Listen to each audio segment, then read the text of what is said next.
Maintenant, oui, passons à notre dernier live, la posture 9, du livre Je suis là avec vous, aujourd'hui avec le cher psychologue et professeur de psychologie Mateusz Caltiro. Je vérifiais si tout était en ordre ici, pour s'en entrer dans le live, et nous allons discuter aujourd'hui de ce beau parcours. Certains d'entre vous sont suivants. Certains ont vu un live ou un autre live à propos de ces comportements d'adultes qui accompagnent des enfants et des adolescents en souffrance, qu'ils soient parents, enseignants, thérapeutes et professionnels de la santé mentale, qui accompagnent des enfants dans des processus de dépression, d'anxiété, de TOC, de panique. Beaucoup de cas aussi d'automutilation, d'idées suicidaires, enfin, des situations très délicates qui arrivent également dans cet environnement d'enfants, d'adolescents. Alors, j'ai invité au cours de ce dernier mois des spécialistes incroyables pour discuter de chacune des 9 postures de ce livre ici, les amis. Je suis ici avec vous. 9 postures pour accueillir les enfants et les adolescents en souffrance. Je vais mettre ici le thème du live pour les personnes qui vont entrer. Je vais le fixer. Voilà. Maintenant, c'est fixé. Et pour ceux d'entre vous qui ne savent pas de quoi il s'agit, de temps en temps, je vais présenter ce livre. C'est un livre qui apporte des propositions de postures internes pour que nous puissions avoir plus de calme, plus de centrage, plus de connexion intérieure, afin que nous puissions accompagner ces cas. Alors, laissez-moi inclure notre cher Mateusz. Salut. Cher, je m'embrouillais ici avec le son, mon téléphone se déconnectait, mais ça a marché. C'est bien, cher. Ce n'est pas un problème. On recommence ici. L'important, c'est que nous sommes ensemble, que nous avons ce moment si spécial pour pouvoir discuter encore une fois, n'est-ce pas, Mateusz? C'est bien, Danny. Je suis honoré par ton invitation et je suis admiratif de voir ce parcours que tu as créé. Très sympa. Chaque conversation est meilleure que la précédente. Très chouette. Un vrai parcours, n'est-ce pas? Exactement, c'était un objectif que j'avais. En plus du livre, qui est assez fin, tu sais. Mateusz, j'ai fait un livre qui prend environ 30 minutes de lecture pour que les gens l'utilisent comme un guide d'expérimentation, mais une expérimentation qui est personnelle, chacun, dans sa vie, dans son noyau familial, dans sa pratique professionnelle, trouvera sa propre manière, individuelle, n'est-ce pas, de gérer avec les cas que l'on suit. Cependant, je voulais que ce soit un petit livre de consultation pour que nous puissions avoir des références rapides pour expérimenter ces lieux intérieurs et voir l'effet immédiat qui se manifeste chez les enfants et les adolescents. Parce qu'ils sont incroyables, n'est-ce pas, Mateusz? Ils sont comme ça. Oui. Et c'est bien. Ce sont des choses, chacune de ces postures est universelle. En ce qui concerne ce soin de nous-mêmes. Et parfois, pareil. Hier, nous étions en train de discuter, tu m'as dit quelque chose de si important à entendre à ce moment-là, des choses que nous savons, mais que nous oublions. Et tu m'as dit, Mateusz, nous sommes en train d'exercer. À gérer. Respecter le temps de l'autre. Nous ne le savons pas, nous enseignons cela, mais parfois nous l'oublions. Quand nous sommes impliqués dans une situation, quand émotionnellement nous sommes pris par certaines insécurités, nous oublions, nous entrons dans certaines insécurités, et là nous oublions. Donc, avoir à portée de main des ressources, comme un livre, avec un contenu si accessible, une conférence, une conversation amicale, pour nous rappeler ce que nous savons déjà, mais que nous oublions parfois. Exactement. Il faut nous rappeler des attitudes que nous ne devons pas oublier. C'est ce que vous dites, le mot focalisation me vient à l'esprit. Nous parvenons à nous concentrer, car la grande vérité est que nous sommes plongés dans un univers d'informations intérieures et extérieures, n'est-ce pas, Mathéus? Et les choses se passent et nous nous impliquons. Et nous entrons dans nos propres processus de douleur d'une manière qu'une chose ou une autre réveille cela en nous. Une autre chose donne ce petit signal et je dis cela. Chose de terrien, n'est-ce pas? Si vous êtes terrien, vous êtes exposé à cela et c'est bien. C'est bien que nous puissions être l'un avec l'autre, être ensemble, pour se rappeler mutuellement dans ces moments. Et quand on parle à l'autre, on se rappelle aussi, n'est-ce pas? Donc, cet échange continu est super important. Je veux te remercier pour ta présence, d'avoir accepté mon invitation. Et je te demande la gentillesse de présenter un peu ton parcours, de te présenter en tant que professionnel pour que les personnes qui vont regarder ce live puissent te connaître un peu. Génial. Je suis dans le domaine de la psychologie, je suis psychologue clinicien et depuis l'université, j'ai commencé à comprendre. On vit une pression là-bas, tu sais, Danny, pour définir quelle est ta ligne. Quelle ligne vas-tu suivre? Es-tu humaniste? Es-tu psychanalyste? Vas-tu vers le comportemental? Comme si nous devions définir une ligne et nous y enfermer. Et l'une des caractéristiques que j'ai remarquées dans la ligne, c'est que je ne pouvais pas m'y enfermer, parce qu'il y a de la beauté dans chacune d'elles. Et il y a quelques références avec lesquelles je me suis plus identifié à la posture humaniste. Et j'ai découvert, donc, un travail qui est très peu diffusé ici au Brésil, qui est la psychologie expérientielle. Elle vient d'Eugène Gendlin. Un gars que même les psychologues ne connaissent pas, il ne nous a pas été présenté pendant le cours. Alors je suis allé chercher dans des congrès internationaux et j'ai découvert et j'ai été enchanté. Et aujourd'hui, mon travail a été de diffuser cette connaissance qui est appelée focalisation comme une méthode d'approche de l'expérience de l'autre. C'est donc un chemin, une méthodologie basée sur toute une philosophie, un travail très profond et cela repose sur le fait que la transformation ne se produit que lorsqu'elle peut offrir un contact ressenti.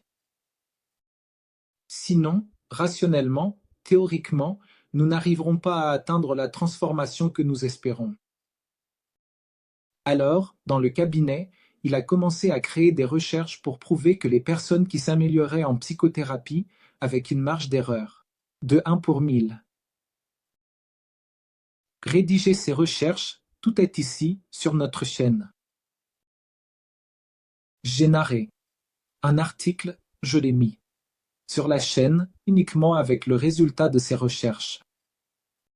Avec une marge d'erreur de 1 pour 1000, il parvenait à identifier, dès la première ou la deuxième séance, qui auraient des chances de progresser en thérapie. Ce sont les personnes, Danny, qui étaient capables de naturellement établir ce contact ressenti. Je pensais à votre travail, à cette proposition si nécessaire que vous apportez sur le soin des enfants et des adolescents, car certains enfants et adolescents facilitent ce travail lorsqu'ils parviennent à exprimer ce qu'ils ressentent. Une émotion me vient même maintenant, parce que nous avons beaucoup de travail. Et quand on parvient à écouter le cœur d'un enfant, nous sommes en train de sauver le monde. Les enfants, ils viennent apporter la nouvelle ère. Alors, pouvoir les regarder et créer un espace d'accueil et de transformation pour eux, c'est tout ce dont nous avons besoin. Il y a eu un live que vous avez fait que j'ai trouvé si beau, une poésie. Je pense que c'était le premier live. Avec cette jeune femme. Penata. Et vous avez dit quelque chose qui m'a enchanté, que nous soyons la rive pour que la rivière coule. C'est ça. Alors, dans ce travail, être la rive, c'est créer un espace pour que ces personnes à la clinique puissent se rapprocher de ce qu'elles ressentent. Et il y a toute une méthodologie pour cela.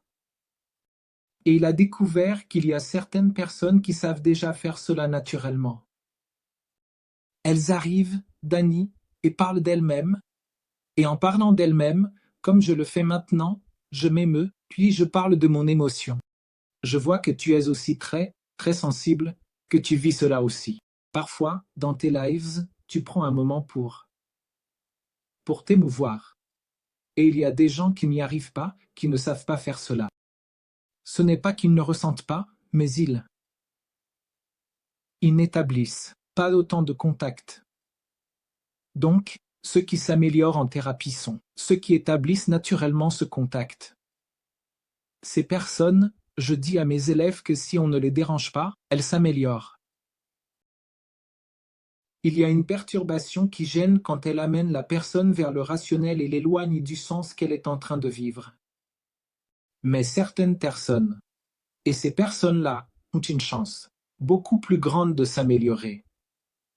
Et puis, la chance d'autres personnes, elles n'ont pas cette facilité. Alors, vous ouvrez cet espace, tout comme vous créez cette marge, mais la personne, parfois, elle ne sait pas. Elle n'arrive pas à faire des pas parce qu'elle a tellement de défense, elle a créé tant de distance avec elle-même que nous devrons être plus prudents, plus patients. Et puis il a inventé une méthode qui est la focalisation, qui apporte une clé pour rendre beaucoup de ces mouvements possibles, qui est le rapprochement du corps. Le corps comme un chemin de rapprochement de nos émotions et de notre expérience. Alors il va nous dire, en d'autres termes, qu'il n'existe pas d'expérience sans corps. La vie, pour se manifester sur cette planète, a besoin d'un corps. Donc, expérience, le corps, cette phrase est de moi, je l'aime bien, le corps est la scène. De l'expérience. Que c'est beau. Et, parfois, nous ne prêtons pas l'attention nécessaire au corps quand nous parlons de l'âme. Et le corps va apporter l'expression de l'âme, parce que ce dont vous parlez ici, c'est du soin de l'âme de ses enfants. Exactement. Alors, Comment préparer le théâtre pour cette scène? Pouvoir se montrer. c'est ça. Pour que, de notre vie, notre vie, notre vie, notre vie, notre vie intérieure, soit présentable sur cette scène qui est le corps des expériences. Ce que tu dis, Mathéus, juste pour te couper un instant, c'est que nous, les adultes, pouvons chercher de l'aide, par exemple, le travail de la focalisation ou le travail des constellations familiales. Nous avons ces possibilités parce que nous sommes déjà plus mûrs, nous avons toutes ces ressources. Ce livre ici, c'est un livre pour que les adultes créent cette structure, n'est-ce pas? Pour être la marge. Oui, pour être la marge, pour ouvrir l'espace pour que cette pièce de théâtre se montre, ce spectacle, cette représentation, cet être puisse se montrer sur cette scène, n'est-ce pas? Parce que souvent c'est ce manque de spectateurs qui regardent en utilisant encore ton analogie, n'est-ce pas? C'est ce qui laisse cette sensation de vide, c'est ce qui laisse cette sensation de je suis là, regarde-moi, qui a le même nom, n'est-ce pas? Et l'adulte répondant je suis là avec toi aussi, je suis là à t'écouter, à te regarder, n'est-ce pas? Donc, c'est vraiment important ce que tu apportes, parce que tout le parcours que nous avons fait avec ces 9 lives, les amis, elles sont toutes sur mon YouTube. Ici sur Instagram aussi, je pense que c'est plus confortable de regarder sur YouTube, mais donc, je vais même dans un instant, Mathéus, quand tu auras terminé ta présentation. Faire avec toi un parcours de ce que furent ces 9 lives, jusqu'à ce que nous arrivions à ton sujet d'aujourd'hui. Mais donc, tout est là disponible pour que les gens puissent regarder, expérimenter ces lieux d'écoute et de spectateurs de ces situations qui se déroulent. Et ils vont se rendre compte que quelque chose de beau se passe là. Oui, merveilleux. Beaucoup de richesse, beaucoup de richesse. Je me suis senti très honoré par l'invitation parce qu'il y a tant de bonnes personnes que tu as amenées. Je me suis dit, PFF, je suis au milieu d'un groupe très sympa, très chouette. Je suis content. J'apprécie beaucoup ton travail, j'apprends beaucoup grâce à ta capacité. jour après jour. De justement créer une scène pour ce que tu ressens, qui est bon, ce que tu ressens, qui peut t'aider. Tu sais, il y a une phrase dans l'Évangile qui est belle, la lumière ne peut pas rester sous le boisseau, la lumière ne peut pas être cachée, notre lumière doit être montrée. Et tu fais cela de manière admirable. Et j'apprends beaucoup avec toi. Je m'inspire aussi de ta générosité en montrant ta lumière. Mais, pour conclure ma présentation, quelqu'un a dit ici, ah, Mathéus, ce n'est pas seulement au cabinet, ce n'est pas seulement pour les professionnels, c'est aussi pour les parents. Exactement, les amis. Une chose que je trouve merveilleuse chez Carl Roger, qui était un psychologue humaniste plus connu que Gênes. Jandelin a travaillé avec lui pendant 11 ans. Mais Roger et Jandelin ont tous deux une attitude, ils sont tous deux humanistes, ils ont une attitude que j'adore. Regarde cette phrase de Roger, comme elle est belle, d'Annie. Il dit ainsi, je n'ai jamais voulu créer une méthodologie rogerienne, je n'ai jamais voulu créer des adeptes rogeriens, je voulais juste aider les gens. Regarde comme c'est chouette. Donc, Roger et Jandelin, ils n'ont pas créé une théorie et une méthodologie d'écoute qui soit réservée aux psychologues. Ils ont créé une méthodologie de travail pour l'humanité à utiliser par les enseignants, les parents, les infirmiers, les médecins, par quiconque travaille avec l'écoute, de quelque manière que ce soit. Pour moi, c'est magnifique. Donc, notre cours est destiné aux thérapeutes, mais c'est un travail où nous allons enseigner la gestion de la conduite pour que ce chemin de rapprochement de nous-mêmes, pour que ces postures ici, que vous. Plusieurs postures de ce chemin sont incluses dans votre parcours pour qu'elles soient plus pratiques. Donc, c'est un travail qui va apporter de la gestion. Nous offrons cela ici aux thérapeutes. Donc, c'est aujourd'hui ma principale mission dans ce travail. Éclairer ce niveau de psychologie qui, pour moi, a transformé ma vie. Et je vois que cela transforme la vie de beaucoup parce que, parfois, on perd beaucoup de temps dans la rationalité, à comprendre et à rester. Et ce travail, quand on inclut le corps, nous allons directement là où c'est nécessaire. Exactement, et c'est un travail qui coïncide beaucoup avec les constellations familiales aussi que nous faisons. Le mouvement avec le corps, ressentir l'excès que cette information nous apporte en termes d'émotion. Et je dirais, si je pouvais résumer en une phrase, c'est contact. Super, résumé. Nous être en contact. Et donc, Mathéus, ce livre, les amis, ce live aujourd'hui, juste de temps en temps, je vais faire un rappel pour ceux qui viennent d'arriver. C'est à propos de attitude des adultes qui accompagnent des enfants et des adolescents en souffrance. Le livre s'appelle Je suis là avec toi et il présente ces 9 attitudes pour que chacun puisse expérimenter ses postures intérieures. Super pratique, il ne prend que 30 minutes de lecture, il est très rapide pour que les gens puissent expérimenter par eux-mêmes, à leur propre manière, de façon complètement individuelle et personnelle, une manière différente d'accompagner ces cas d'enfants et d'adolescents qui traversent des processus de dépression, d'anxiété, enfin, d'automutilation et tant de choses qui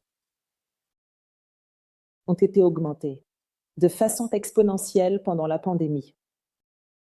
Alors, quand on voit un enfant ou un adolescent en souffrance, ou même un adulte, d'accord, les gens, parce que nous, les nouveaux adultes, avons aussi notre enfant et adolescent intérieur qui, quand on ne va pas bien, remonte à la surface.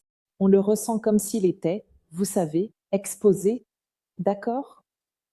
Alors, quand on accompagne une personne dans ce processus, mais dans ce cas, dans ce livre en particulier, on se concentre sur les enfants et les adolescents, c'est parce que cette personne en souffrance a perdu ce contact avec quelqu'un d'important, souvent avec la mère, souvent avec le père.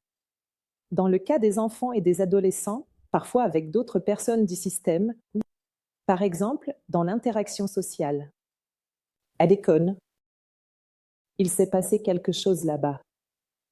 ce que nous appelons dans les constellations familiales un mouvement interrompu, mais on peut dire un traumatisme, une déconnexion de ce lien qui nous apporte la vie, l'habitude, le soutien, la confiance pour faire nos pas, où nous avons une connexion avec notre estime de soi, où nous savons de plus en plus qui nous sommes. Alors, quand une personne est dans ce processus continu de souffrance, en général, il y a eu cette perte de ce lien, de ce contact. Et ainsi, ce que ce livre permet, c'est que nous créions un espace d'accueil, un espace d'écoute et de perception de cet enfant, cet adolescent qui va l'aider à reprendre cette connexion. Je reprends ce lien, ce contact, et chacun de ces pas que nous avons fait jusqu'à aujourd'hui. Alors, Mathéus, je te demande la permission de faire une rétrospective de ces 9 phrases.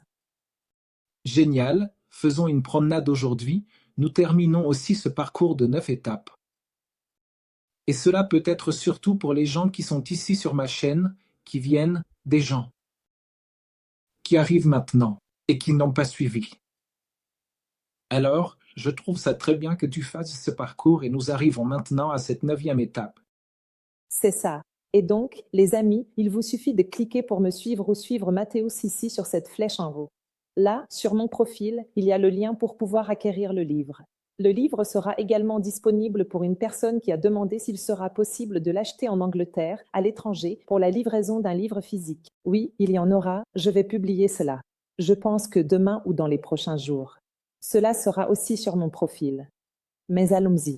Aux 9 étapes, en terminant la 9e étape avec vous. La première attitude, maintenant.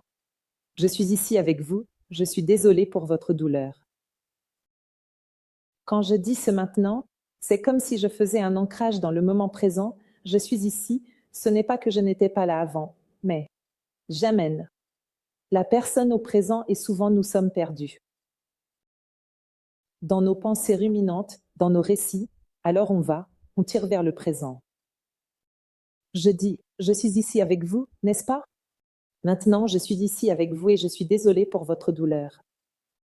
Ce premier live, je l'ai fait avec Renata Pinotti, qui est une spécialiste dans ce domaine, dans cet apprentissage du lien. Elle s'occupe, y compris, des nouveau-nés en tant que nutritionniste et constellatrice familiale qu'elle est, qui apporte des histoires très lourdes de déconnexion. Même à travers l'allaitement, qui parfois présente une allergie alimentaire très profonde dans l'expression du corps. Montrant cela et comment il parvient à reconnecter cela.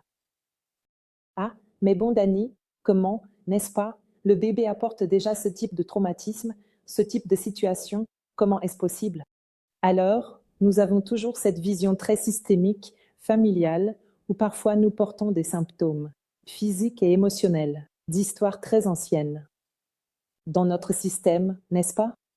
Donc, Renata étudie cela en profondeur. Nous avons fait un live merveilleux sur comment établir, redémarrer, reprendre ce petit fil de ce contact, de cette connexion et redémarrer ce lien. Très beau. Oui, très. Et comment parfois, elle a dit quelque chose qui m'a beaucoup touché, Dani, comment parfois ce lien est interrompu par la peur de perdre comme une défense. Et je me suis demandé si nous ne pouvions pas aussi percevoir cela dans nos relations. Combien de fois nous nous éloignons par peur de ce lien qui peut nous faire souffrir. Très, très beau, très délicat ce sujet. Et elle parle beaucoup aussi de l'intervention qui est très intense, tant de la part des professionnels de la santé mentale que de la santé en général. À quel point cela peut aussi créer un éloignement. Donc, nous apportons plusieurs conseils pratiques de reconnexion. Parce que cet être qui est isolé dans la souffrance, nous allons devoir lui ouvrir de nouveaux espaces. Oh, puis-je faire confiance à nouveau? Puis-je entrer en contact? Alors, Mathéus, nous sommes passés à la 2e posture. Je te vois et je t'écoute. Et cette conversation a eu lieu avec Renata Schubert. Et Renata est aussi un psychanalyste, psychologue, clinicien Et il est également constellateur familial, une personne très compétente qui montre des techniques et des conseils pour pratiquer cette écoute active, pour pouvoir dire « je te vois, je t'écoute ». Mais de quelle manière? Je reçois cela? Que je m'ouvre véritablement avec mon âme pour écouter et soutenir dans le sens de donner un support pour que la douleur de l'autre puisse s'écouler, puisse s'organiser. Et nous avons apporté plusieurs conseils très pratiques sur la façon de promouvoir cet environnement de travail, ce qui a été incroyable aussi. Bon, alors la troisième live. Je l'ai faite avec Rosandro Klinger, qui est psychologue, conférencier, une personne extrêmement compétente, avec une connaissance approfondie, non, seulement de cet environnement d'écoute, de psychologie clinique. Il est aussi psychanalyste, mais il a aussi une grande proximité avec les familles et les écoles. Donc, nous avons déjà commencé à apporter certains éléments pour les enseignants aussi. Éducateur merveilleux vous. Il l'est. Et donc, la phrase, la posture, c'est normal de se sentir ainsi. Parfois, moi aussi, je ressens de la peur, de la colère et de la douleur. Alors, laissez-moi juste faire un lien ici. Il y a un parcours que vous êtes en train de construire, n'est-ce pas? Donc, dans cette première étape, c'est de rendre notre attention présente. Sans cela, il n'y a pas aller et écouter. Ensuite, le deuxième pas commence déjà à impliquer davantage. J'écoute, mais d'abord il faut être ici maintenant. Et le troisième pas commence déjà à se développer ici. Comment j'écoute? Comment je peux être empathique? Comment vais-je t'écouter si j'arrive déjà en voulant t'enseigner, te donner une leçon? D'un point de vue moral, ce n'est pas de l'écoute. L'écoute commence quand on se place d'une personne à une autre, comme le dit Karl Rose. Et si je me considère comme une personne? Si je connais ma place, je aussi. Je me rapproche de toi par tous les sentiments que tu apportes. Alors, il y a un parcours ici et maintenant tu commences à travailler sur l'empathie. Je peux t'écouter parce que je sais que la peur passe aussi par ici, que la tristesse passe aussi par ici.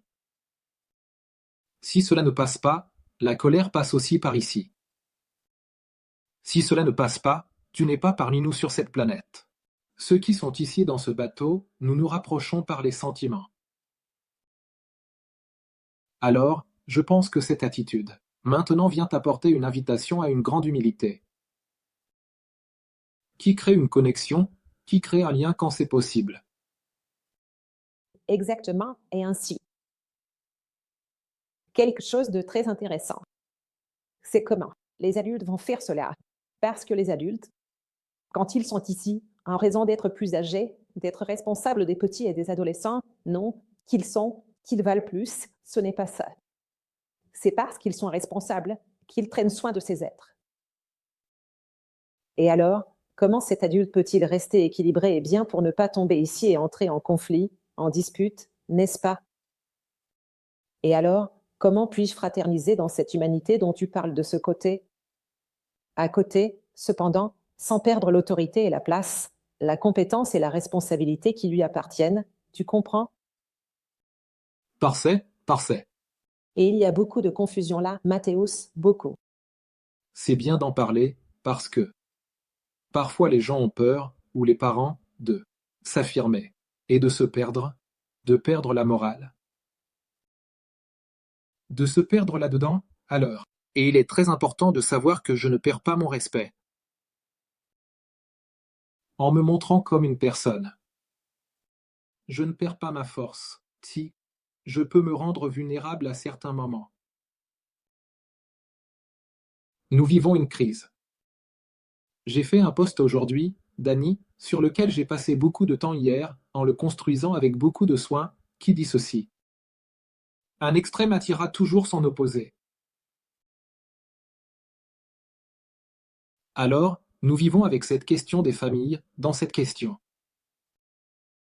collective de notre nation, des questions politiques. Mais ici, dans cette question spécifique dont tu parles, nous sommes allés à un extrême d'autoritarisme à la maison qui a créé beaucoup de distance. Et il a créé un opposé, qui sont des parents ayant peur d'exercer leur autorité. Avec peur d'eux. Et donc, permettant parfois un tas de possibilités qui n'étaient pas bonnes non plus. ET. Nous sommes très perdus pour trouver un moyen. De réussir à être ferme, mais toujours avec affection. C'était très confus. C'est le principal objet de toute l'œuvre de Rossandro Kling. Il en parle, avec beaucoup de concentration, vraiment.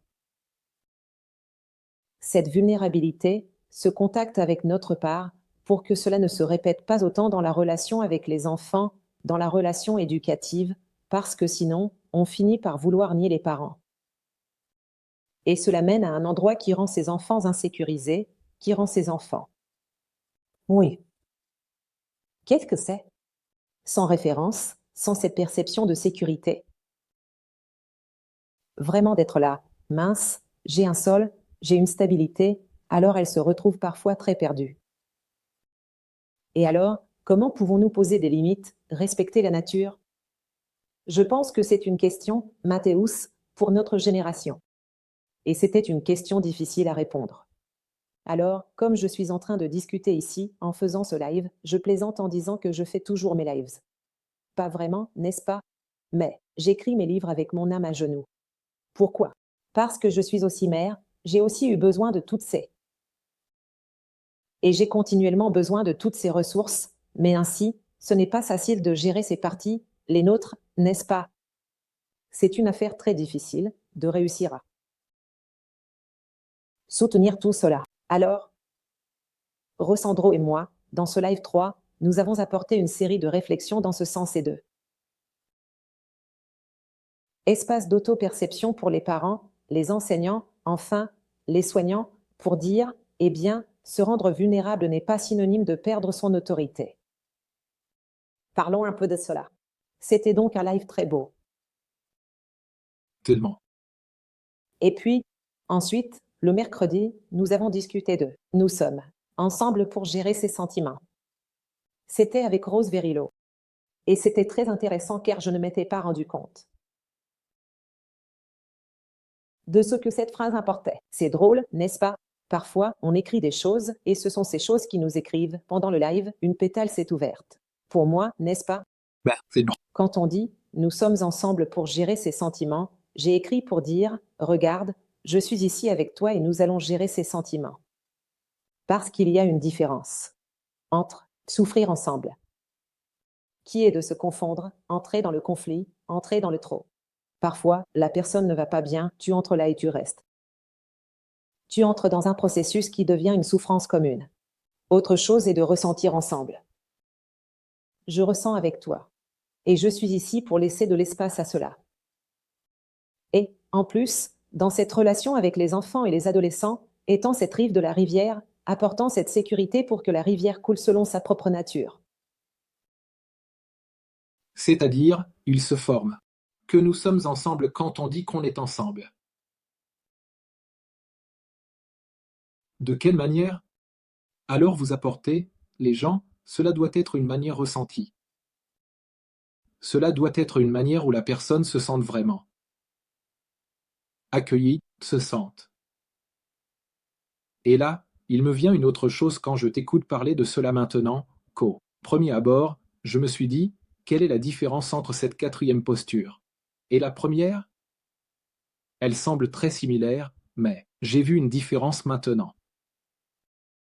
La première, je suis ici maintenant avec toi. Et cette deuxième, nous allons gérer cela ensemble. Regarde, la deuxième dit ceci, tout ce désordre, toute cette douleur, toute cette difficulté, ce n'est pas quelque chose que nous allons résoudre maintenant. C'est un processus. Alors, je suis prêt là.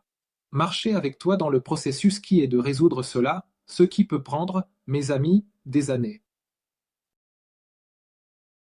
Moi, je ne sais pas, mais peu importe le temps que cela prendra, je te donne la main pour que nous marchions ensemble dans ce voyage, aussi longtemps qu'il le faudra, aussi longtemps qu'il le faudra. Je serai avec toi.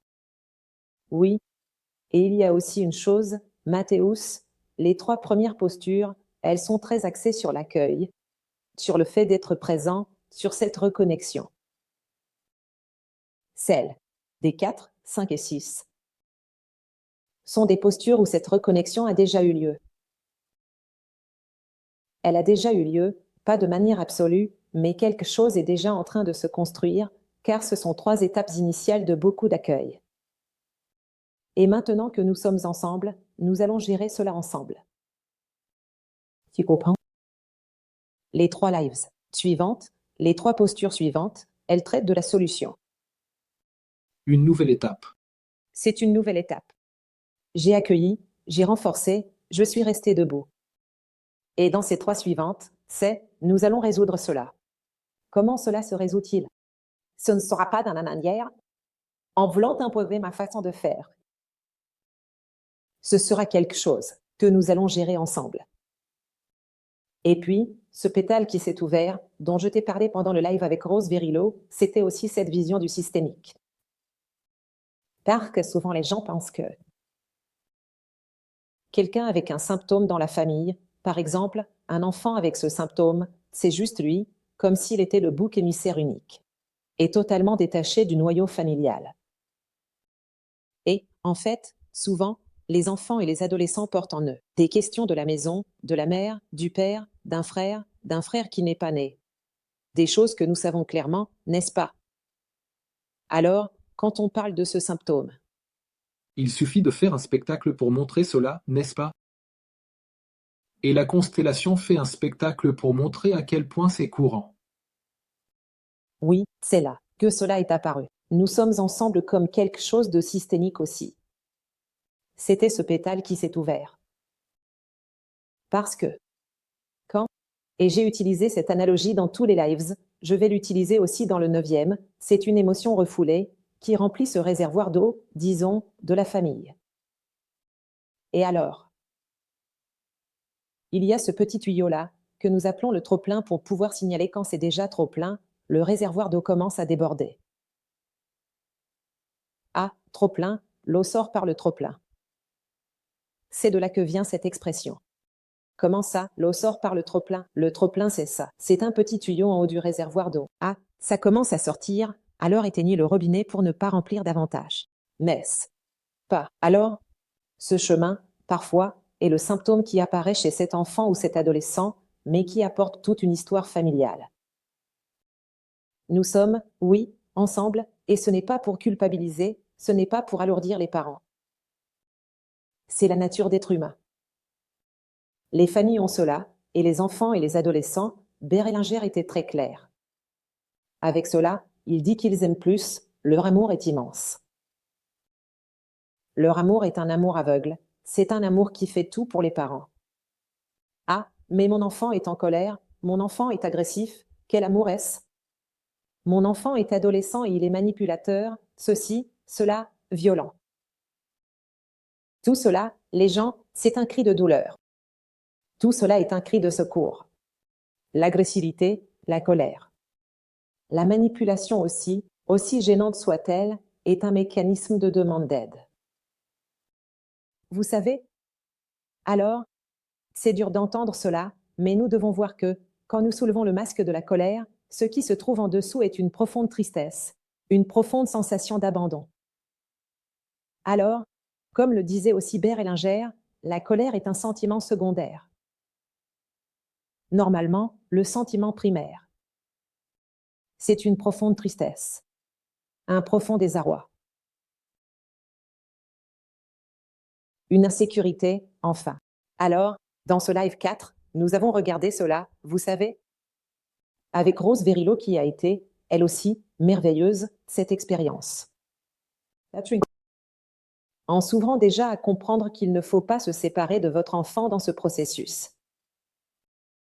Souvent, le cri que cet enfant pousse est le cri qui est le nôtre. Le cri que la mère n'a pas pu pousser, que le père n'a pas pu pousser, et qui sort là. Et là, c'est bien. Un défi pour nous, mais si nous nous arrêtons et écoutons cela, comme les pleurs de l'adolescent, disons, la colère comme les pleurs de l'adolescent, nous pouvons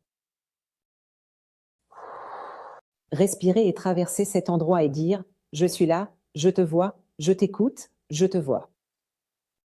Cela ne signifie pas permettre le manque de respect ni rien de tout cela, mais c'est lui dire, je vois que tu es très en colère, je le vois. Et parfois, c'est tellement difficile. Hier même, il m'est arrivé une situation et j'ai vu que je n'ai pas réussi à gérer cela. Ensuite, nous avons un moment pour pouvoir refaire. Mais hier, je suis allé chercher ma fille à l'école et elle est arrivée, au lieu de me dire bonjour, elle est déjà arrivée irritée. Et elle a dit, baisse le son, papa, d'une manière qui m'a fait réagir avec irritation aussi. Ce n'est pas une façon de me parler. Et là, waouh, ça a été un choc et nous sommes restés. Et puis, après, j'ai réfléchi à ça. À ce moment-là, parfois, quand l'enfant arrive, l'adolescent arrive avec ce stress, parfois, selon votre état, vous n'aurez pas ce centrage pour réussir à respirer dans sa colère et répondre avec une attitude paternelle ou maternelle qui soit thérapeutique. Parfois, nous n'y arrivons pas. Hier, je n'ai pas réussi. Quand j'ai réalisé, j'ai répondu avec la même agressivité. Mais après, ça me fait mal. Je me dis, mince, et puis on est resté comme ça, gêné, conduisant en silence. Puis après, je me suis rapproché d'elle et j'ai compris exactement cela. Il s'est passé quelque chose à l'école, elle était contrariée.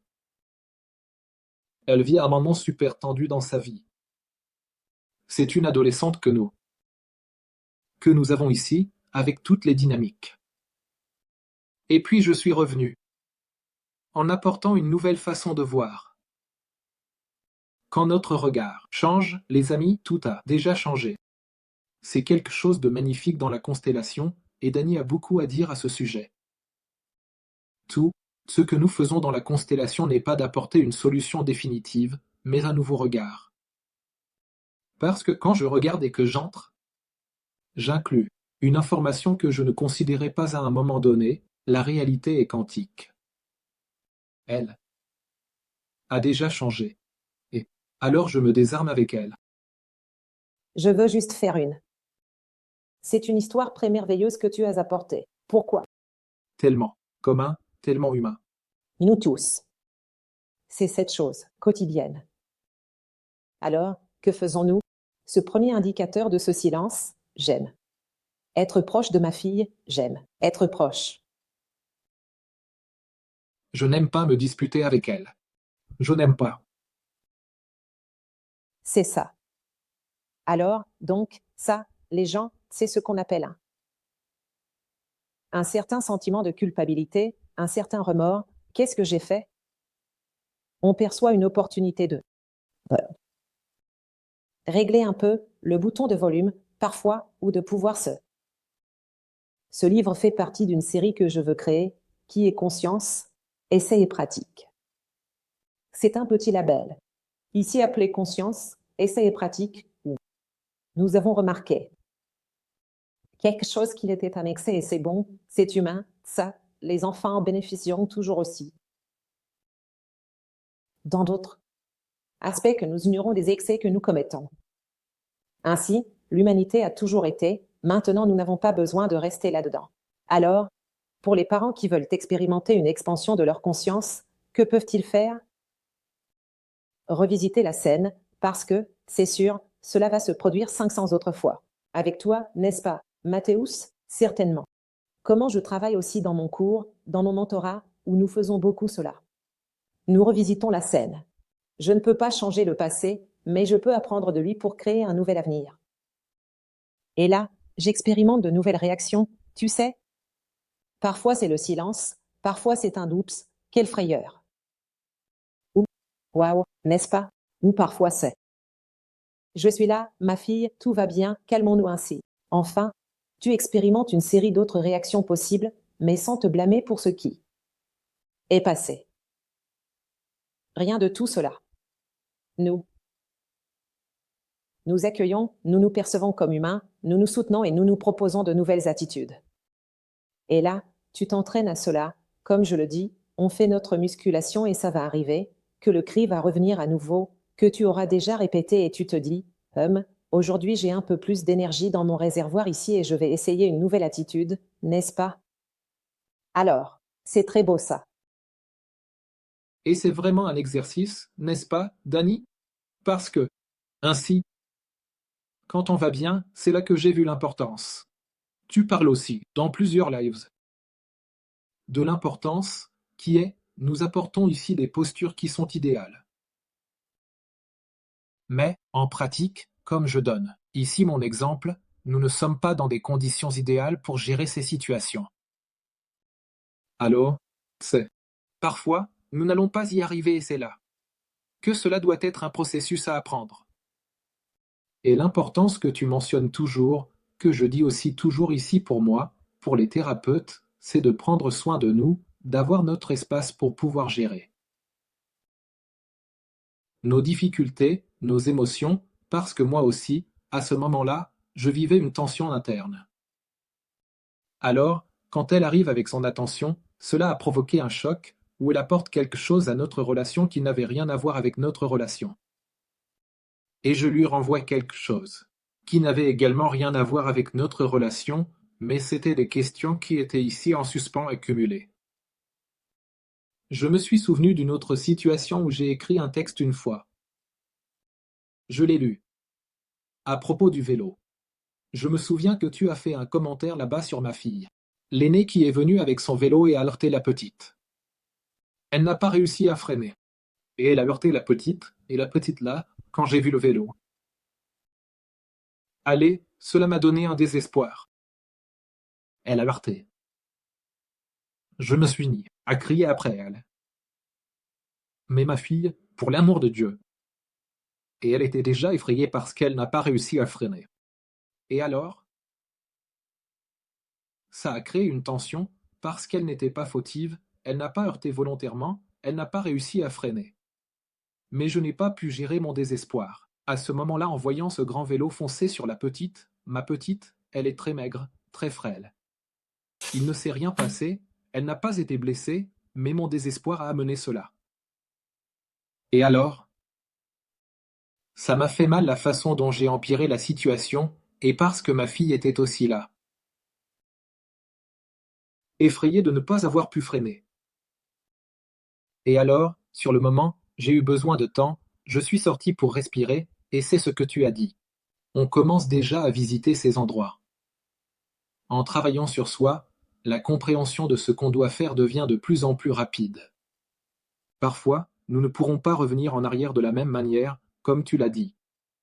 Mais nous pouvons arranger les choses. Alors je suis allé, je me suis approché d'elle, j'ai pris sa main et j'ai dit fille. Regarde-moi, elle ne regardait pas, tu sais, j'ai dit comme ça. Papa ne voulait pas crier après toi, papa a eu très peur.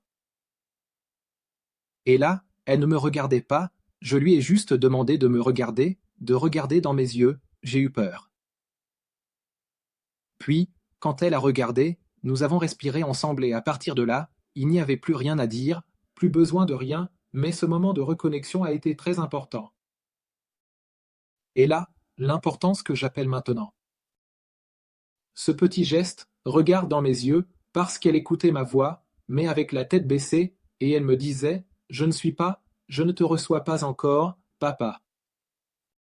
Mais quand je lui ai demandé de regarder dans mes yeux et de voir ma vérité, que je t'aime, et que je suis là, pour te dire que ce qui m'a poussé là n'était pas le désamour, mais c'était ma peur. À ce moment-là, nous nous sommes reconnectés. C'est l'une des choses les plus belles que je trouve dans le travail systémique des constellations. Tout le temps, quand on bouge là-bas. Dans les dynamiques, c'est cette invitation. Regarde dans les yeux. Regarde-le. Et, parfois, on crée tant d'idées. Parfois, on veut parler avec l'adolescent, mais on ne regarde pas dans les yeux. Et alors les fantasmes continuent là. Mais, Ellinger en parle d'une manière si belle. Quand on regarde dans les yeux, là, on va dans le présent et Là, les fantasmes peuvent s'en aller. Peut-être que son fantasme était que je ne l'aimais pas ou autre chose. Mais, regarde ici ce qui se passe maintenant. Regarde ici, dans mes yeux, mon désir d'être avec toi, de nous reconnecter. Exactement. Et ainsi, quand on parvient à se montrer vulnérable et à dire « j'ai aussi ressenti de la peur, aussi, n'est-ce pas ?» J'ai crié dans cet espace, alors, commence à avoir cette reconnaissance. Maintenant, on ne peut pas rester seulement dans la justification. Il faut faire le pas suivant, qui est le pas de la réflexion, le pas de l'essai, le pas d'expérimenter de nouvelles attitudes, car y a-t-il quelque chose de plus beau que les enfants dans ce sens? Parce que, je me souviens quand je suis tombée enceinte, j'ai eu ma première fille, puis la deuxième fois, avec des triplés, naturellement et spontanément. Puis, je me souviens que j'étais, malheureusement, au début de la grossesse, j'ai perdu les leurs, n'est-ce pas? Parce que je dis que ce deuxième enfant est revenu, n'est-ce pas, à la vie spirituelle. Et j'étais avec les deux autres dans le ventre, et je me souviens d'avoir rencontré des gens, ils disaient, ah, ce sont des jumeaux et tout, blablabla. Et puis ils ont dit, waouh, une fille c'est bien, mais ça prend du temps, n'est-ce pas? Il a dit comme ça, et maintenant, je me souviens qu'à l'époque, n'est-ce pas, avec 3 jeunes enfants et tout, j'étais un peu comme ça, je pensais à ce ça prend du temps, mais maintenant je pense que c'est bien, que ça prend du temps, parce qu'on a une chance d'exercer ce muscle et de former cet être avec cette humanité, avec cette invulnérabilité, avec cet accueil. Tu commences ce cheminement de l'adolescence avec ta fille, tu auras tant d'opportunités de réagir d'un nouvel endroit. Pas pour que tu sois parfait, mais pour que tu puisses grandir là où tu le souhaites. Et vous aurez des mauvais jours, des jours difficiles et il y aura toujours cet espace pour la conversation, pour la reconnexion, n'est-ce pas? N'est-ce pas? Alors, ce n'est pas pour que nous regardions ces moments difficiles avec un fouet. Nous les utilisons pour nous entraîner à de nouvelles choses, parce que nous tous ici, je le dis, Mathéus et moi faisons le live à genoux. Aussi, parents d'adolescents que nous sommes, parce que c'est ainsi la vie, tu comprends? Continuons. Ici, allons-y. L'étape 5, je suis très fière de toi, tu y arrives. C'est la deuxième étape, n'est-ce pas, de ces 3 suivantes où nous cherchons ensemble la solution. Alors, 1, nous sommes ensemble pour gérer cela. Et 2, je suis très fière de toi, tu y arrives. Alors, tout ce dont un enfant et un adolescent ont le plus besoin, c'est de la confiance sincère de ses parents. Quand nous parvenons à exprimer cette confiance, mais ce n'est pas une confiance qui dit qu'il ne peut pas se tromper, qu'il ne peut pas échouer. C'est la confiance en son humanité. Et c'est comme si cet enfant avait besoin d'expérimenter, avait besoin de tomber, avait besoin de se tromper. Je crois que tes erreurs, que tu es capable de gérer tes erreurs, que tu es capable d'apprendre de tes erreurs. Vraiment, c'est une base pour notre estime de soi. C'était incroyable.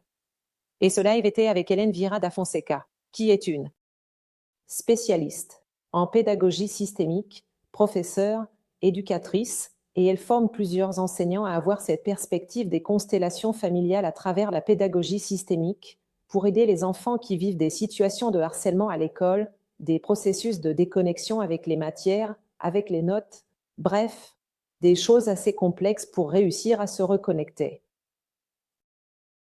avec l'école, à travers leur être, qui a sa propre connexion avec ses parents.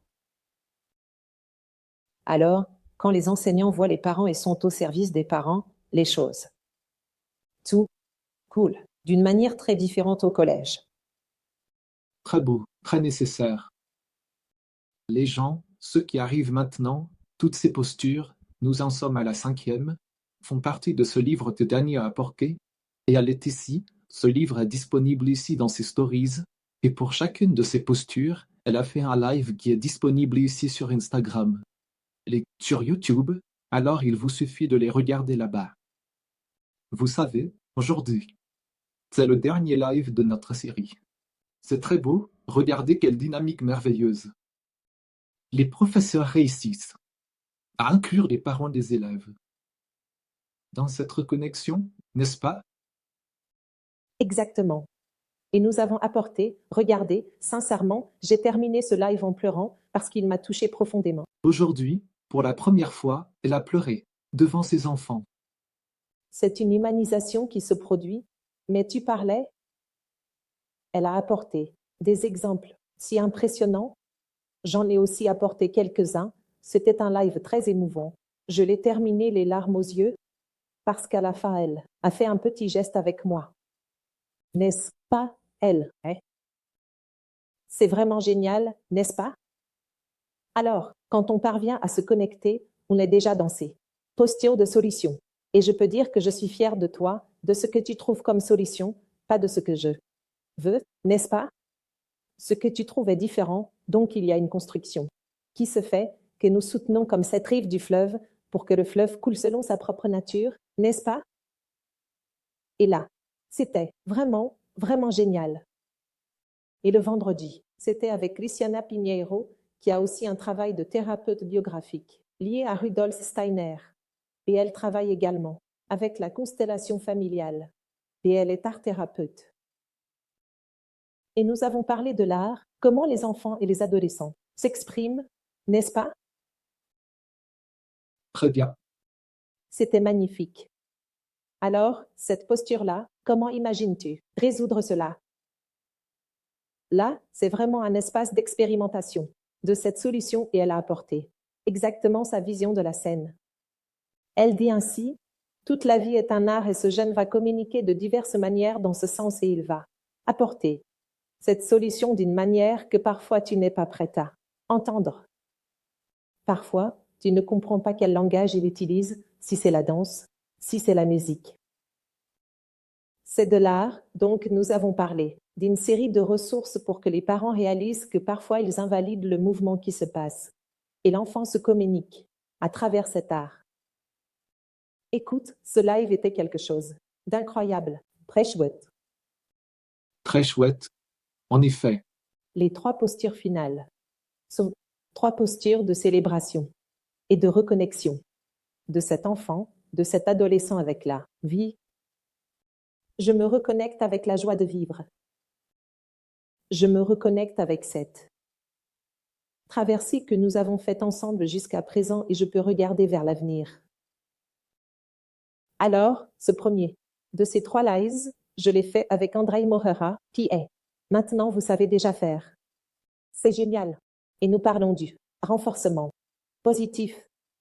Positif, très important. Et là, waouh, ça a été comme ça. www. Tu sais, le live est merveilleux, mais celui avec lui, il a apporté les effets sur le corps physique, sur le corps émotionnel, parce qu'il est médecin homéopathe, donc il a apporté une série de perfections pour que nous puissions voir. Regarde, faire des compliments, ce n'est pas quelque chose de mal, parce que pour notre génération, cela a été vu comme passer la main sur la tête, comme si cela allait faire du mal. Qu'est-ce que ce renforcement positif? Alors il a apporté cela en profondeur. Des conseils aussi. Encore une fois, cette ouverture pour que cet être se montre comme une idée et non comme je le souhaite. Qu'il se montre. Je vais seulement complimenter ce qu'il fait selon mon manuel, ce qu'il dit, que nous avons essayé d'exprimer dans ce live sur l'art, sur l'expression, que je n'arrive pas à entendre. Qui peut-être est en dehors de mon référentiel de valeur, mais qui n'en reste pas moins précieux. Exactement. Différent de ce que j'ai compris jusqu'à présent, de ce que j'ai imaginé. Donc c'est le défi pour les parents, voir de la valeur, là où je n'ai pas l'habitude de regarder. Exactement. Et ainsi, cette différenciation, Mathéus, nous savons qu'elle se produit beaucoup à l'adolescence. Justement pour cela. La construction de cette identité. Oui, l'individuation commence là. J'ai besoin de me différencier de mon noyau. Je vais plus vers le monde pour chercher mon groupe, mes amis, mes pères. Je plaisante en disant que l'enfance est la thèse, l'adolescence est l'antithèse. Plus tard, à l'âge adulte, on trouvera la synthèse, n'est-ce pas? C'est quelque chose dans ce sens que c'est naturel pour qu'ils puissent avoir la force d'aller dans le monde, ils vont nier certaines choses. Et c'est à ce moment-là que les gens disent « Oh mon Dieu, mon enfant est adolescent, il est en pleine crise, il est ceci, il est cela, pourquoi ?» Parce que c'est justement une phase de négation pour sortir de l'enfance et aller vers une différenciation. Cela se fait souvent par la négation, le conflit, la colère. Et quand on comprend et mûrit en paix que c'est le chemin naturel et que, oui, nous pouvons éduquer dans ce processus, nous pouvons fixer des limites, nous pouvons donner des notions d'éducation et en même temps laisser de l'espace pour que cette différenciation se produise, vous comprenez? Merveilleux. Je pense que c'est peut-être l'une des questions les plus délicates de ce désaccord, Dani, parce que je vois beaucoup de parents que je reçois et je le vois aussi chez moi. Dans mon histoire avec mon père, combien de gens ont beaucoup plus de contrôle sur la situation? Alors nous sommes beaucoup plus proches, beaucoup plus dans le monde des parents. Quand l'adolescence arrive, il commence à développer une liberté d'établir avec qui il se connecte à l'école, avec qui il s'amuse, avec qui il suive. Parce que maintenant, notre expression sociale est entièrement numérique, n'est-ce pas? Elle est très numérique. Alors qui est-ce que je suis? Qui est-ce que j'écoute? Tout cela apporte à cette étape une liberté d'expression qui échappe à ce qui n'existait pas auparavant. L'enfant évolue davantage dans un conteneur, dans un circuit-là, des valeurs, des parents.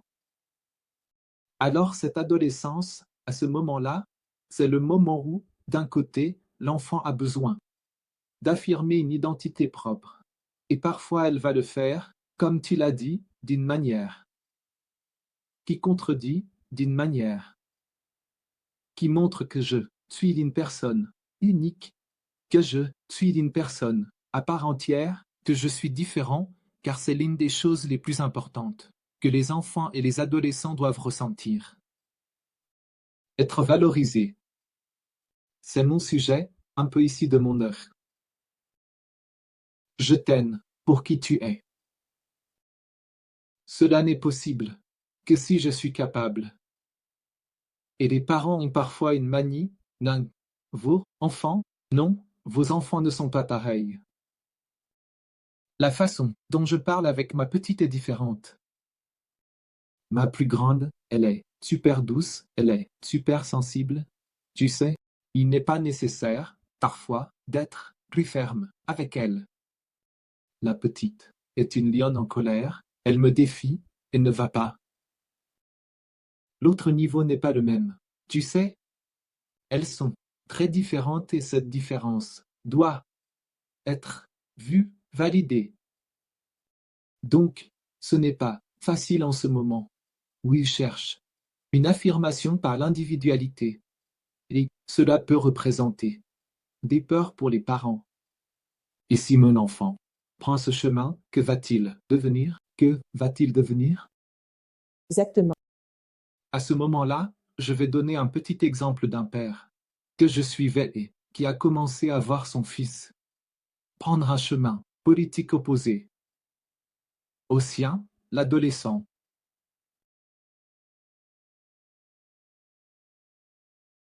Parce que le père a une connexion très forte avec le chemin qu'il voit et voit son fils aller dans la direction opposée, imaginez, regardez ces situations.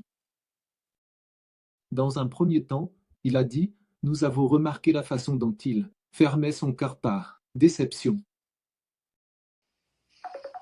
Imaginez, je parle ici de la question politique, mais cela pourrait être une question de comment je l'habille. Je ne sais pas comment vos adolescents vous choquent, Dani, mais les adolescents vont nous choquer. Et chaque fois d'une manière différente. Et l'important est de réaliser que c'est important pour eux, qu'ils ont besoin de cet espace de différenciation, ils ont besoin de cet espace de contestation. Et souvent cela apporte une peur chez les parents, une anxiété. Qu'est-ce que je vois se passer ici? Parfois, cela fait ressortir des aspects du père lui-même, des aspects de la mère elle-même, et qui causent une crainte pour quelque chose que nous ne voulons pas regarder. C'était l'une des choses que nous avons abordées dans ce live plus systémique de Estamos Juntos pour gérer cela. Donc, c'est quelque chose qui a un effet et pour lequel nous avons besoin de temps pour élaborer aussi, en tant que parents. Et cette septième était avec André Morera, et nous avons rêvé de faire ce qui te rend heureux. Ce rêve de faire ce qui te rend heureux est quelque chose comme ça. Je suis déjà en train de résoudre, je suis déjà en train de trouver ma manière de résoudre ce jeune. Cet adolescent est sorti de ce processus de souffrance. Il a été accueilli, il a résolu et ces 3 dernières sont. C'est Lives 2. Célébration, ces postures de, tu sais, je peux recommencer à rêver alors? Je peux recommencer à être heureux? Je peux me reconnecter à la joie de vivre? Et nous avons parlé du rêve comme d'un composant fondamental. Moi et Larissa Pedrosa, qui est aussi éducatrice, qui est aussi constellatrice familiale, et nous avons parlé de l'importance du rêve comme quelque chose que nous devons permettre comme un exercice chez les enfants, chez les adolescents. Souvent, les parents disent « Ah, mon fils, tu vas continuer à t'occuper de ça. Pourquoi tu t'occupes de cet anime? Pourquoi tu t'occupes de cosplay? » Avec cette histoire, non, quelle bêtise. Non, non, viens ici. Alors, il y a une fermeture de la compréhension de ce qu'est le rêve, de ce que cet être apporte. C'est quelque chose qui détourne l'attention, qui dérange et souvent, par exemple, dans la vie sportive. Quand un jeune joue beaucoup au football, qu'est-ce qu'il est en train d'entraîner? Il s'entraîne à la discipline, il entraîne son corps, sa santé est prise en charge, il apprend à jouer en équipe. Il apprend qu'il ne peut pas toujours tirer le ballon au but, il doit savoir passer le ballon. Donc, il y a une série de compétences qui sont entraînées là-dedans. Ce n'est pas seulement pour devenir footballeur, arrête avec ça, garçon. Non, continue à stimuler et il arrivera un moment où la réalité elle-même, Mathéus, se présentera. Merveilleux. Et nous devons être là pour soutenir, car il n'y a pas d'autre moyen. Rêver est merveilleux, mais il est très important de se réveiller le lendemain et nous nous réveillons avec ça. Et la réalité elle-même se présentera à cet enfant, à cet adolescent. Alors nous invitons les parents à adopter cette attitude de dire « D'accord, tu écoutes quel est son art? Quelle est sa solution? Quelle est sa forme d'expression? Alors laisse-le rêver, retrouver sa joie, car le rêve appartient à l'enfant et à l'adolescent. Car quand on devient adulte, ses rêves se transforment. Moi, par exemple, je plaisantais en disant que je rêvais d'être astronaute et écrivain, et j'ai fini par réaliser cela. Mais je me rends compte aujourd'hui que j'aime aussi être cette exploratrice d'univers intérieur. Je ne cesse pas d'être une astronaute d'une autre contrée. Tu visites d'autres orbites là-bas. Exactement. Alors, c'est comme si ces rêves se confrontaient à la réalité. Les parents sont là pour soutenir, ou pour qu'ils exercent et s'entraînent à ce rêve, ou pour... Bon, j'ai déjà vu que je ne vais pas pouvoir aller à la coupe. Maman, papa. Mais, mec, c'est super que tu aies eu cette expérience. Merveilleux, ils doivent y aller. Exactement. Et donc, aujourd'hui, ce 9, je pense que c'est très bien. Que nous ayons fait tout ce parcours de clôture. Pour cette rencontre du 9e pas, c'est agréable d'être ensemble. Nous avons été ensemble dans tous ces autres pas. Les 3 premiers, encore avec beaucoup de douleur, beaucoup de peur, mais je suis en train d'accueillir, j'écoute. Après les 3 suivants, je m'ouvre à la solution propre de cet être. Et ces 3 autres, je m'ouvre à la vie à nouveau avec lui. Alors je regarde et je dis, c'est bien. Je commence déjà à devenir un peu minéraux. Rien qu'en commençant avec toi, je prends déjà un peu l'accent minéraux parce que je suis fille de minéraux. Ah, tu as aussi des racines ici. Oui, oui, regarde, c'est agréable d'être ensemble. Nous avons été ensemble. Et j'aime qui tu es, pas qui je veux que tu sois. J'aimerais beaucoup t'entendre sur la beauté de ce parcours vécu ensemble et que nous puissions nous retrouver avec la richesse qui a été la construction, en passant par toutes ces étapes et en découvrant cet être nouveau qui apparaît là. et qui ne sera pas comme nous voulons qu'il soit, mais qui sera exactement qui il est. J'aimerais t'entendre un peu. Merveilleux, Dani, ce parcours. J'ai beaucoup aimé que tu aies apporté, dans ces dernières étapes, quelque chose qui est la validation de notre meilleur. Parce que nous parlons, dans ce premier moment, du moment délicat de gérer notre difficulté avec la douleur, mais il y a cette validation, non seulement de ce que nous faisons de mieux, par exemple, ce cas du père ayant des difficultés avec son fils adolescent, la politique. Imaginez que vous aimez beaucoup un côté et que vous voyez votre fils aimer beaucoup l'autre côté. Il m'a ensuite montré, il a dit, regarde ici, Mathéus, les musiques qu'il a faites. Et là, il m'a montré. Arabe, c'est un autre nom que je ne connais pas. Il développe des argots, des classifications musicales, et cela ressemblait à quelque chose comme un rap. Mais avec une qualité de construction, une qualité musicale, je l'ai regardé et j'ai dit, tu te rends compte?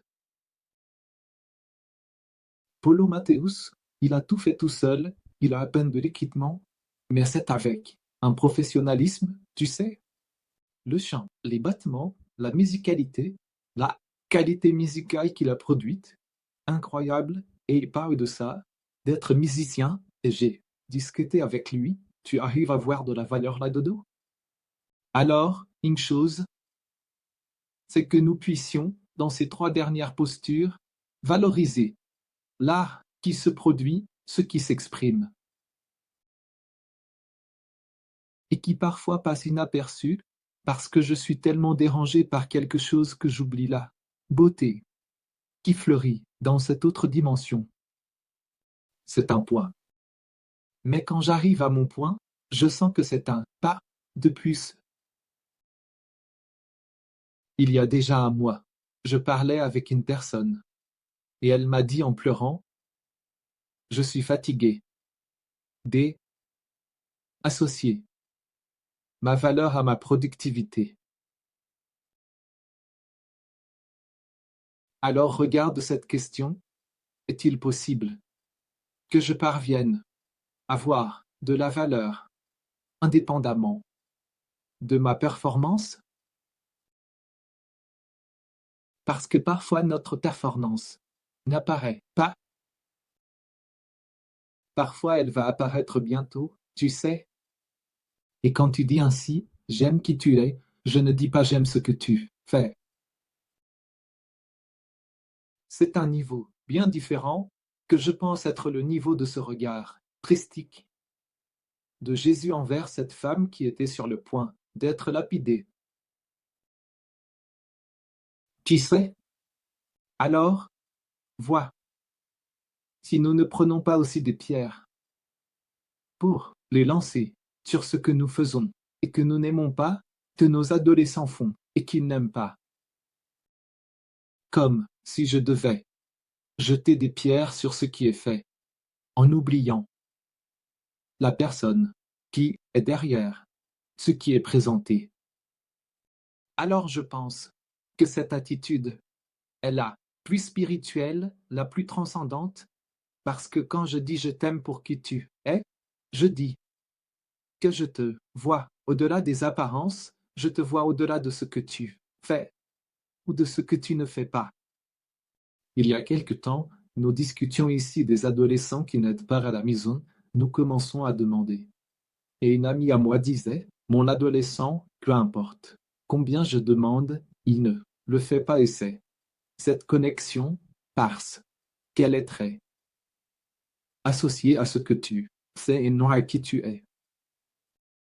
Alors je pense que c'est le plus grand défi que nous puissions faire ce pas. Et nous, tu peux parler, ensuite je continue. J'aime beaucoup citer. Marcos, c'est une très belle citation, très courte, qui dit ceci. Laissez-moi juste prendre mes lunettes ici. Ça vaut le coup. Allons-y. Il est encore dit, Le royaume de Dieu est ainsi, c'est comme si un homme jetait la semence à la terre, puis dormait et se levait, de nuit et de jour, et la semence germait et poussait, ne sachant comment. La terre, d'elle-même, produit des fruits, d'abord l'herbe, puis l'épi, et enfin le grain, plein dans l'épi. Et quand le fruit est déjà mûr, on y met aussitôt la faucille, car le moment est venu. Alors, je trouve très belle cette vision que la terre fructifie d'elle-même.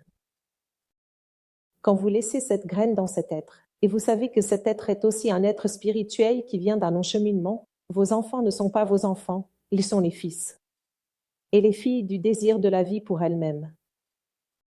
Et ils vous traversent, mais ils ne sont pas vous, et ne vous appartiennent pas. Alors il y a là une graine vraiment critique, cette étincelle divine qui est là, et que je ne comprends pas comment. Elle va se révéler. Et vous plantez cette graine, vous en prenez soin, vous l'engraissez, mais vous avez confiance que la vie elle-même, dans ce cas, la terre et la graine, mais la vie va tirer le meilleur de cet être, n'est-ce pas? Alors cette confiance des parents dans cette individuation qui émerge là, qui n'est pas la mère, qui n'est pas le père, qui n'aura pas à suivre ce chemin exact. C'est ça l'amour. C'est ça l'amour. C'est ça l'amour. J'aime qui tu es, cette graine, cette étincelle qui t'abrite, n'est-ce pas? Et il y a une phrase d'un sage indien appelé Ramana Maharishi. Il est l'un des plus grands sages qui ait jamais marché sur cette humanité en Inde. Et il a une phrase très forte où il dit à peu près ceci. Avec d'autres mots, il dit ceci. Ce qui doit arriver, personne ne pourra l'éviter. Alors, à l'intérieur de chacun, cette graine est déjà là. Elle est déjà là. Elle trouvera un chemin pour se manifester. Donc, réussir à permettre que cette graine, que l'autre, soit ce qui est déjà en lui, est une forme d'amour, même si elle n'exprime pas encore, à ce moment-là, des résultats et des performances qui te permettent de valoriser ou d'apprécier. Je me souviens, Dani, avec cette question que tu apportes, de plusieurs parents que j'ai déjà rencontrés. Et la question est, qu'est-ce qui rend cette confiance difficile? Qu'est-ce qui rend difficile d'aimer de cette manière? De cette manière qui permet à l'autre d'être ce qu'il est. Et la chose la plus courante que je rencontre, j'entends la voix d'un père ici dans mon oreille maintenant, disant ainsi, j'ai peur d'être responsable si cela ne fonctionne pas. Que s'il souffre, c'est ma faute. J'ai peur de ne pas en faire assez. C'est très typique des parents et surtout des mères. Une exigence si grande que je suis, c'est une erreur de penser que c'est moi qui dois faire quelque chose ou ne pas faire quelque chose pour que cela se produise. Si ça arrive, c'est ma faute. Je veux ajouter quelque chose. Je savais que ce live allait devenir très spirituel parce que nous sommes tous les deux de profonds étudiants de l'Évangile et je sais que tu étudies l'Évangile quotidiennement comme moi. Je fais cela depuis l'âge de 14 ans. Ça ne pouvait pas être autrement.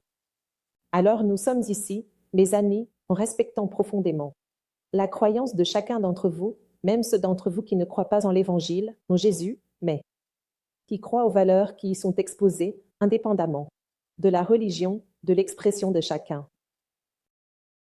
Je vous dis ceci, que j'ai vécu, Mathéus, récemment une situation où je suis allée au Mexique pour faire mon master en psychologie systémique. Et cela fait déjà de nombreuses années que mon deuxième enfant est décédé, pendant la grossesse, où j'ai ressenti, vous savez, cette douleur, ce processus, et je l'ai vécu de manière très profonde en moi-même, mais Dani, seulement pendant une grossesse. Quelle chose! C'est de l'univers de chaque être, de chaque femme qui sait ce qu'elle vit, ce qu'elle traverse. Alors, disons ainsi, cet enfant qui n'est pas né, cet enfant qui n'a pas survécu, qui n'a pas vécu, qui n'a pas réussi. Alors, tous ces jugements qui, en fait, il a vécu pendant 2 mois dans mon ventre, il est né pour la vie spirituelle. Il a réussi parce qu'il continue dans son cheminement spirituel. Et est venu le moment où je me suis inclinée, enfin, devant Dieu. Et j'ai pu dire, et j'ai dit, Seigneur, il est ton fils avant d'être le mien. Alors, maintenant, il peut retourner dans tes bras, car je suis allée aussi loin que je devais aller. Alors, il y a aussi cette certitude que ces enfants, ils sont enfants de Dieu, ils sont enfants de la vie, avant de nous parvenir. Et ainsi, cela peut sembler un peu fou, tout ça. Ah, Dani, mais qu'est-ce que c'est en pratique? C'est très concret, parce que cela implique la confiance des parents dans la vie, en Dieu, dans leur propre relation avec, par exemple, tout ce qui a été difficile dans notre parcours, Mathéus, jusqu'à présent, si nous avions été protégés de cela, qui serions-nous aujourd'hui? Tu comprends? Alors, avoir confiance en cela aussi, dans la diversité, dans l'expression différente, parfois un symptôme, parfois quelque chose que nous ne comprenons pas, mais qui est là au service de cet être aussi. Oui, merveilleux. Cette confiance dont nous parlons maintenant, nous changeons un peu, ce n'est pas dans l'enfant, c'est dans la vie. Je ne vais pas réussir à avoir confiance. En ce fruit, dans l'expression pleine de ce fruit, si je ne fais pas confiance à la vie, les amis. La graine dans la terre, si tu mets la graine là, tu devras faire confiance que la terre va extraire de cette graine, va lui donner aussi le meilleur. Oui. Alors, parfois, nous ne pourrons pas être plus amoureux et plus présents parce que nous devons retrouver, nous, les adultes qui sommes ici pour prendre soin des enfants et des adolescents, notre confiance en la vie. Je me souviens ici, Dani, d'une situation que j'ai vécue. Avec mon père pendant un certain temps, c'était l'une des premières, j'avais environ 20 ans. Et je me suis impliqué avec un gars dans le domaine de la psychologie qui disait que c'était de la psychologie. Ensuite, j'ai vu qu'il était complètement déformé. Mais je me suis beaucoup impliqué. Et ensuite, j'ai dû faire un travail thérapeutique pour me soigner de cet engagement qui a été très douloureux pour moi. Croire en des questions et des positions qu'il apportait que j'ai découvert plus tard. Était très ironie. Elle n'était pas vraie. Donc, ça a été une grande déception pour moi.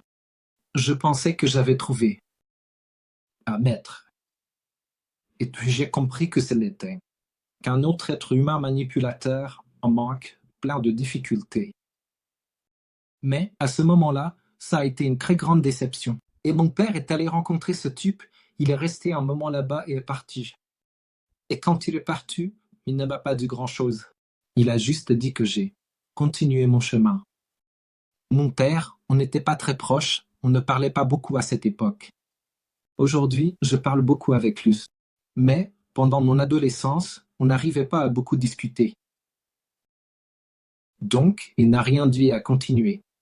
Puis, 3 ans plus tard, j'ai eu une déception si grande. C'était l'une des choses les plus douloureuses que j'ai vécues.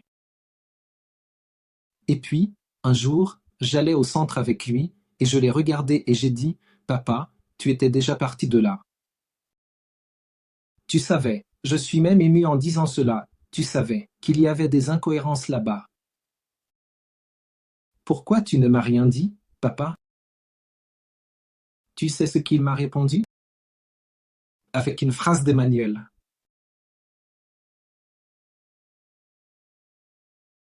Il a dit ainsi, celui qui aime attend.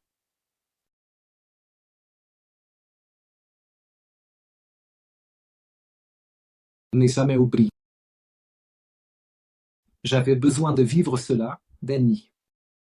J'avais besoin de souffrir cela, cela m'a déchiré à l'intérieur, mais cela m'a guéri, car je suis devenu thérapeute. Et aujourd'hui, quand quelqu'un veut me diviniser, ça ne prend pas, tu sais. Ça ne touche pas mon cœur.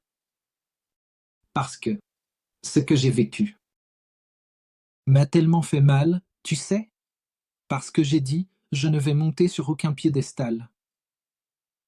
Quand je suis parti de cet endroit, je disais à ce thérapeute, descends de ce piédestal et parle avec moi, comme une personne. Parce que tu es une personne comme moi. Descends de là pour parler avec moi. Tu sais, et il n'arrivait pas à descendre. Et il est parti, tu sais, c'était son problème, mais c'était tellement important pour moi. Que maintenant je peux avoir ici autant de suiveurs. Mon travail intérieur est de ne pas monter sur un piédestal et de montrer à tout le monde à quel point je suis une personne. Je peux obtenir tous les titres que je veux, je peux avoir tous les certificats que je veux. Je suis très ordinaire comme tu le es. Et ça, je l'ai appris avec cette douleur, tu sais, cela a déchiré en moi une prétention de trouver quelqu'un ou de penser que je devais aussi être un être. Dreamoma. Pas du tout, tu sais, je suis une personne, je saigne, je pleure, je me mets en colère. Et c'est une valeur humaine pour moi aujourd'hui, parce que j'ai appris là-bas. Si mon père était intervenu d'une manière ou d'une autre, je n'aurais pas eu cette leçon. Il a dit cela. Je ne voyais pas son amour dans l'attente. Tu sais, parce que cela n'était pas exprimé. Mais quand il a dit cela, mon monde s'est ouvert d'une manière que j'ai dit waouh.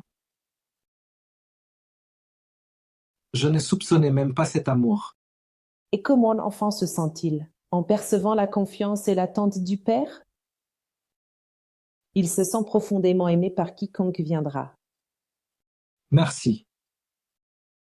Maintenant, je dis aux enfants que nous sommes tous. Combien de fois nous ne parvenons pas à percevoir l'amour de nos parents?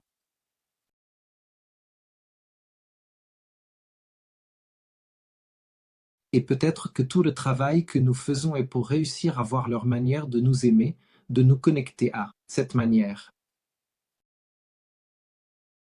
Je voulais un père qui parle avec moi. Et fiston, comment s'est passée ta journée? Alors raconte-moi, et les filles, comment ça va? Tu as marqué un but aujourd'hui? Il n'y avait pas ça. Il y avait un autre amour que je ne voyais pas. Ensuite, dans mon processus thérapeutique, j'ai appris à voir son amour. L'amour, le langage de l'amour en chaque être. Et c'est comme ça, les gens, c'est cette histoire. Nous, parents, enseignants, thérapeutes, nous faisons toujours de notre mieux pour établir ce contact avec ces enfants, adolescents, et, dans ce cas, que nous abordons ici dans le livre, en souffrance. Cependant, l'écoute de l'autre côté, c'est un autre être. Et nous ne devons pas rester avec cette exigence, avec la violence, est ce qui va laisser de la place pour plus tard. Ils pourront faire cette réflexion, même celle que Mathéus est en train de faire. Mais d'une manière plus pacifiée, parce que lorsque ces êtres traversent un processus de grande douleur, de grandes questions émotionnelles, parce que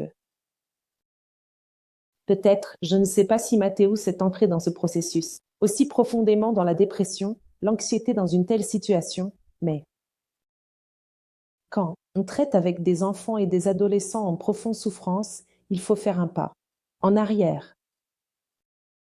Pas pour être le parent parfait qu'ils attendent que nous soyons, mais pour simplement expérimenter. Un espace d'accueil, d'écoute, qui est ce dont ils ont besoin à cette étape, n'est-ce pas, Mathéus? Pour qu'ils trouvent cet espace de différenciation, d'acceptation et d'amour.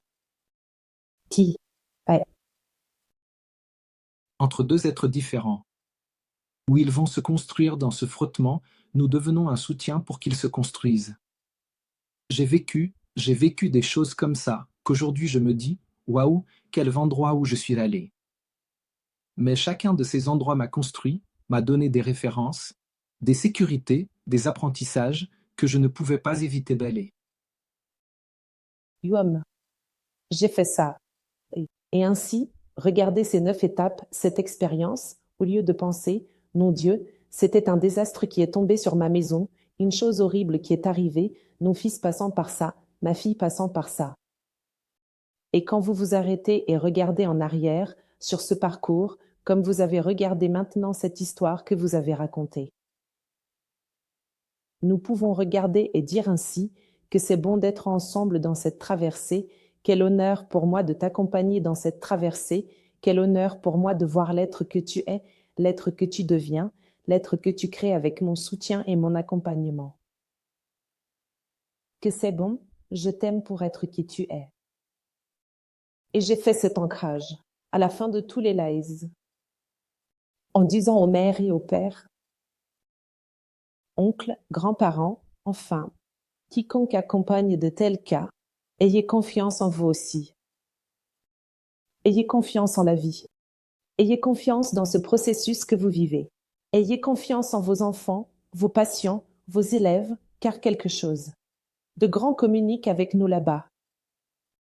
Quelque chose de grand est en train de se passer, et une grande victoire est contenue dans ce problème, aussi une grande solution. Alors, réussir à s'ouvrir à cela, le voir à l'avenir, c'est une victoire intérieure qui n'a pas de prix. Et vous pouvez y parvenir. Et souvenez-vous, je dis toujours, demandez et vous recevrez, nous devons demander de l'aide. Aujourd'hui, j'ai demandé l'aide de Mathéus pour être avec moi dans ce live. J'ai demandé l'aide de 8 autres amis pour soutenir ce chant avec moi. Et je demande vraiment, le nom, je l'ai déjà. Et tout va bien, si c'est non, d'accord. Mais nous demandons de l'aide. Par exemple, à un psychologue, à un psychiatre, si nécessaire, à un thérapeute systémique. C'est aussi dans tes lives, Dani. Oui, parce que ces postures ici ne sont pas magiques, ce sont des expérimentations, comme je l'ai dit, complètement personnelles que chacun va faire pour pouvoir vivre ce processus. Et ainsi, n'est-ce pas? Nous devons apprendre que nous sommes ici sur cette planète pour vivre cette rencontre, pour vivre cet échange et pour grandir ensemble. Alors, je remercie chacun d'entre vous qui m'a accompagné. Dans ces postures, dans chacune de ces 9 lives, en clôturant aujourd'hui magnifiquement avec Mathéus, peut-être. Faisons confiance à notre force ensemble, en tant que société, parce que nous sommes ici pour vivre cet embrassement collectif. Comptez aussi sur moi, je suis ici sur mes chaînes. Ceux qui veulent ici, suivre. Ceux qui veulent acquérir le livre, il suffit d'aller sur mon profil, il y a le lien pour cela. Et Mathéus, j'aimerais entendre tes dernières considérations. Pourquoi pas une chanson? Oui, Dani. Oui, il y a une chanson que je peux apporter, que je pense qui apporte une conclusion à ce mouvement. Et j'étais ici à chercher une phrase, mais j'ai trouvé ici que j'aimerais lire, que je pense qu'elle clôt ce dernier mouvement. Où nous parlons. La marque de qui vous êtes, c'est aimer. C'est faire confiance à la vie et à la force que la vie a pour te déplacer là où tu dois aller, pour apprendre ce que tu dois apprendre et devenir qui tu es. Parce que chacun de ces endroits, les amis ou nos adolescents où nous-mêmes transitons, sont des lieux nécessaires à la construction. À la taille, même pour savoir qui je ne suis pas. J'ai besoin d'aller là-bas pour dire adieu à une partie de moi, pour trouver et laisser fleurir ce que je suis vraiment. C'est faire confiance à la vie. Alors, le passage que je veux apporter à Jean, chapitre 3, verset 8. Regarde la force de ces mots. Le vent souffle où il veut. Tu entends sa voix, mais tu ne sais pas d'où il vient.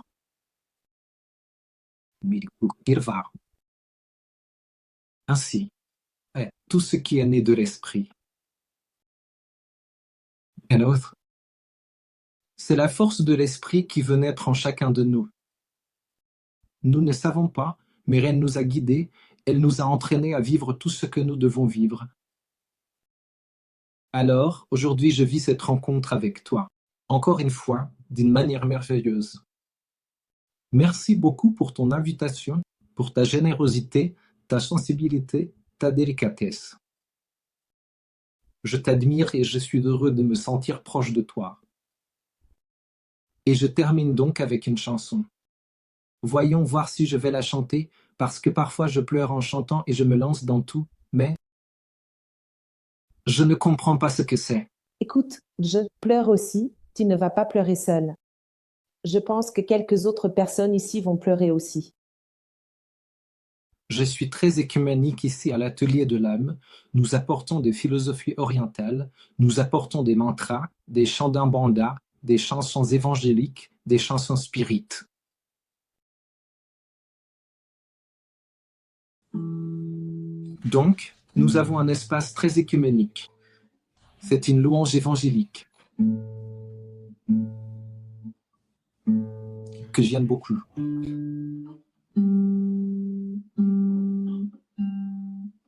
Prière, liquide.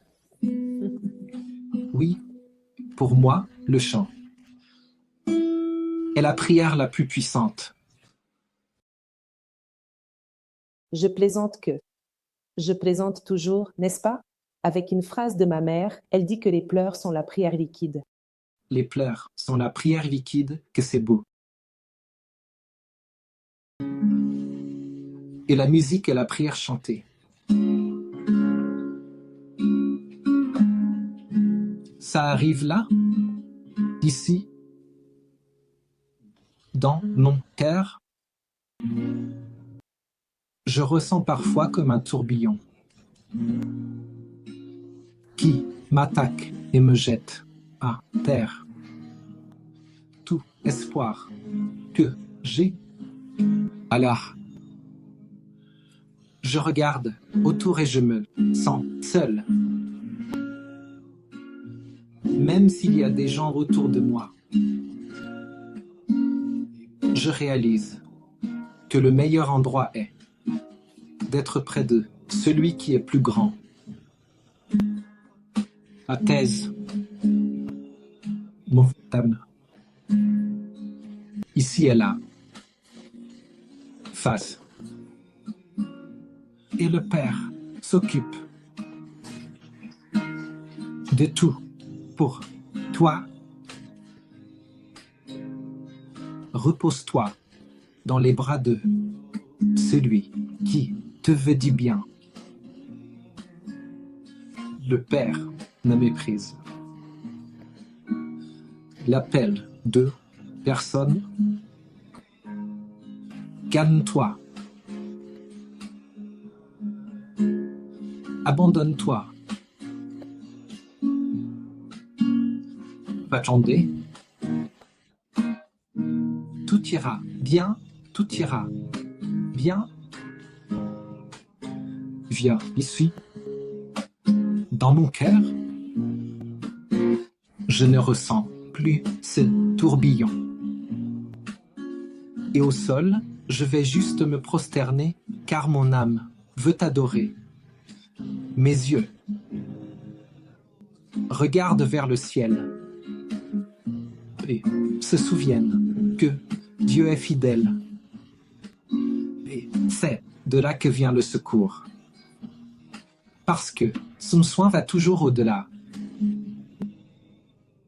Bien-aimé d'amis, je me repose en toi, ton rafraîchissement est tout pour moi. Tu as le contrôle de tout entre les mains et connais le désir de mon cœur calme. Je renais. J'attends. Tout ira bien.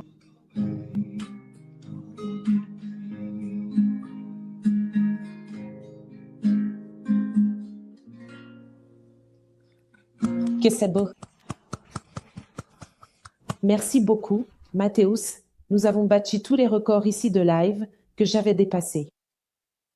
Au maximum, 1h15, mais c'était 1h45 de beaucoup d'amour, de beaucoup de dévouement. C'est très bien. Bisous, ma chère. À tout de suite. Un bisou, un bisou. Merci à tous ceux qui ont été avec nous ce week-end.